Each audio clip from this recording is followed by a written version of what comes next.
Pa-share naman sir na idea nyo sa ETF, no, and paano to ginagawa, paano nag-i-invest dito. So thank you Glenn, no, for sending in your questions guys. And Lord Junicio, owner and founder of Pinoy Financial Planning.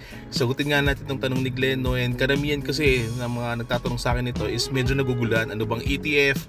Ano bang stock market, equities, or mutual funds na tinatawag? So ETF, exchange traded funds, usually it mimics, no, a certain performance of stock market, commodity, or anything na minsan tinitrade globally, no. So oil, pwede yan. Meron mga ETF that tracks the oil prices. Gold, di ba?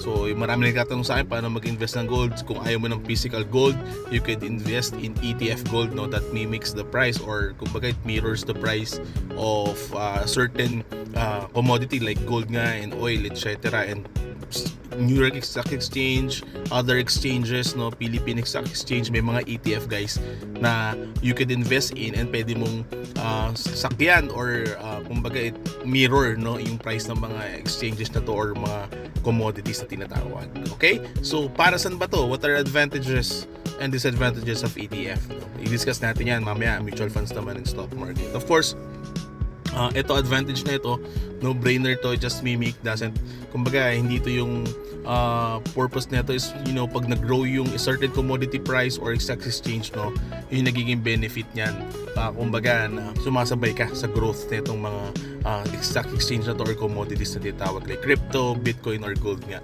Yeah, so yun, advantages, low fees. Usually low fees kasi walang active management dito sa mga funds na to, no, kasi nga it just mimics the price of a certain commodity or exchanges ka, no? Okay, so sobrang low maintenance, low cost, no brainer investment, usually for long term, no.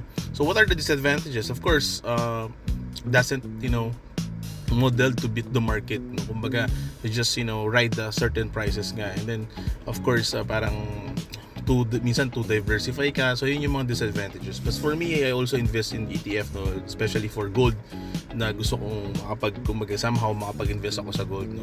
And of course, ano ba yung mutual funds? Ano ba pinagkaiba nila? Mutual funds naman, if you want more exposure here sa Philippines, yun yung pwede mong talagang investan. Also, if you want kumbaga active management, that usually naman pag active management, the objective is to beat the market, no, na tinatawag. So if you want that, you could invest in mutual funds, actively managed, no, and very accessible here sa Philippines, no.